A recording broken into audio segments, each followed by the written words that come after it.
రేయ్ శ్రీతాన్, అమ్మ బాబాయ్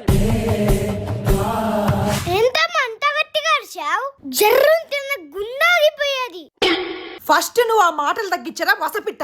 హలో, నాకేం రెక్కలు లేవు, నేనేమి పిట్టని కాదు. నువ్వు పిట్టవి కాదురా, దాని రెట్టవి.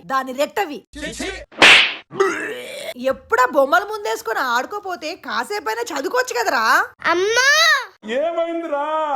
చదువుకుంటే చచ్చిపోతాను, చదువుకోను. నాకు అర్థం కాలేదు సార్. అవునమ్మా, చదువుకుంటే పాస్ అయితే హ్యాపీగా ఉంటాం, హ్యాపీగా ఉంటే ఆరుకుంటే తయారైపోతే సిక్ అయిపోతే చచ్చిపోతాం.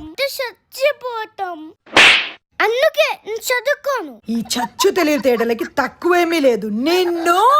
వామ్మో, ఊరుకురు శ్రీతన్.